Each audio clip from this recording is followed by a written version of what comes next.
નમસ્કાર મિત્રો, હું doctor Brijesh Koyani MD chest physician તરીકે જે દોશી હોસ્પિટલ રાજકોટ ખાતે કાર્યરત છું. આજે 28 જુલાઈ વર્લ્ડ હિપેટાઇટિસ ડે ના દિવસે હું તમને હિપેટાઇટિસ વિશે થોડી માહિતી આપીશ. હિપેટાઇટિસ એટલે શું? હિપેટાઇટિસ એટલે લીવર પર સોજો આવવો.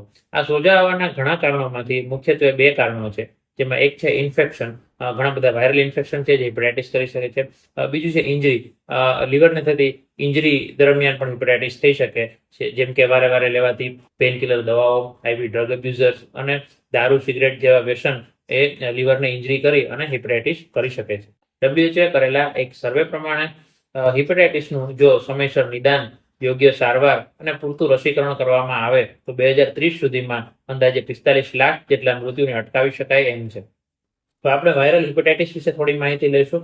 વાયરલ હિપેટાઇટિસના કુલ 5 પ્રકાર છે, જેમ કે hepatitis A, B, C, D અને E. જેમાં હિપેટાઇટિસ A અને હિપેટાઇટિસ E ખૂબ જ કોમન છે, જ્યારે હિપેટાઇટિસ B અને હિપેટાઇટિસ C એ જીવલેણ એટલે કે ઘાતક છે.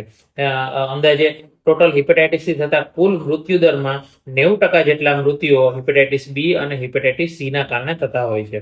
તો ચાલો આપણે જાણીએ હિપેટાઇટિસના લક્ષણો વિશે. બધા જ હિપેટાઇટિસમાં ખૂબ સામાન્ય લક્ષણો જોવા મળતા હોય છે, જેમ કે પેટમાં દુખવું, ઉબકા થવા, ઉલટી થવી, ઝાડા થવા, આંખ પીળી પડવી, પેશાબ ને ઝાડાનો કલર બદલાઈ જવો, થાક લાગવો, સાંધા દુખવા, ભૂખ ઓછી લાગવી વગેરે જેવા કોમન લક્ષણો જોવા મળતા હોય છે. હવે આપણે અલગ અલગ પ્રકારના હિપેટાઇટિસ વિશે માહિતી મેળવીશું, જેમાં હિપેટાઇટિસ A અને હિપેટાઇટિસ E એ બંને ખૂબ જ કોમનલી જોવા મળતા પ્રકાર છે.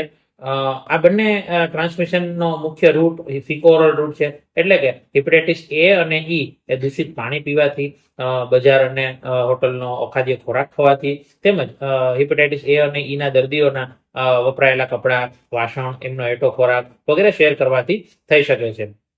પરંતુ હિપેટાઇટિસ A અને E એ યોગ્ય સારવાર લેવાથી, સમયસર નિદાન કરવાથી સંપૂર્ણપણે 7 થી 14 દિવસમાં મટી શકે એવી બીમારી છે, અને એટલે જ એમને એક્યુટ હિપેટાઇટિસ તરીકે ઓળખવામાં આવે છે.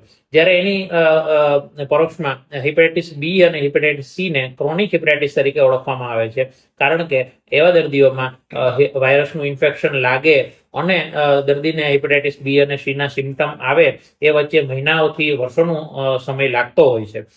હિપેટાઇટિસ B અને હિપેટાઇટિસ C વિશે આપણે જાણીએ તો એમનો મુખ્ય ટ્રાન્સમિશનનો રૂટ છે બ્લડ અને સેક્સ્યુઅલ ટ્રાન્સમિશન. આના કારણે આઈવી ડ્રગ એબ્યુઝર છે, બ્લડ પ્રોડક્ટ છે, બ્લડ ટ્રાન્સફ્યુઝન છે, નીડલ, દર્દીઓ વપરાયેલી નીડલનો વારંવાર ઉપયોગ કરવો છે, આ બધા કારણોથી હિપેટાઇટિસ B અને C ફેલાઈ શકે છે. ગર્ભવતી મહિલામાંથી બાળકને હિપેટાઇટિસ B અને હિપેટાઇટિસ C ફેલાવાનું જોખમ રહે છે, પરંતુ જો આવા બાળકને જન્મ પછી તરત જ હિપેટાઇટિસ B અને C ના ઇમ્યુનોગ્લોબ્યુલિન તેમજ એમની વેક્સિન આપવામાં આવે તો એને હિપેટાઇટિસ B અને C નું ઇન્ફેક્શન આગળ વધતું રોકી શકાય એમ છે. બીજા નોર્મલ દર્દીઓમાં પણ જો સમયસર એમનું નિદાન થઈ અને એન્ટીવાયરલ દવાઓ, ઇમ્યુનોગ્લોબ્યુલિન લેવામાં આવે, તેમજ એમની સમયસર વેક્સિન લઈ લેવામાં આવે તો હિપેટાઇટિસ સંપૂર્ણપણે મટી શકે એવું બીમારી છે. આથી જ હિપેટાઇટિસ B અને C ના પરિવારજનોએ એમની સમયસર વેક્સિન લઈ લેવી જોઈએ.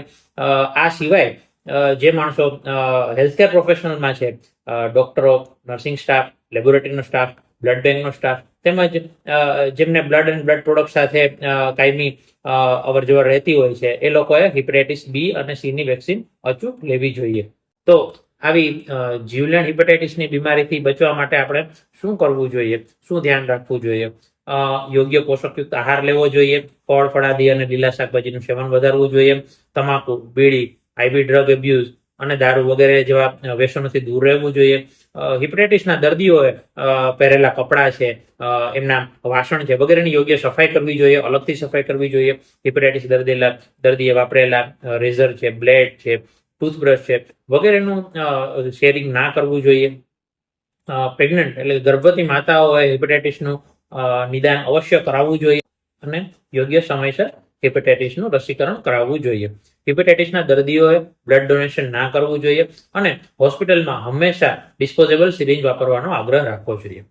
તો ચાલો આજે 28 જુલાઈ વર્લ્ડ હેપેટાઇટિસ ડે ના દિવસે આપણે સૌ સાથે મળી સંકલ્પ લઈએ કે આવી જીવલેણ બીમારીથી આપણા પરિવાર, સમાજ અને રાષ્ટ્રને હેપેટાઇટિસ ફ્રી બનાવ્યો. આભાર.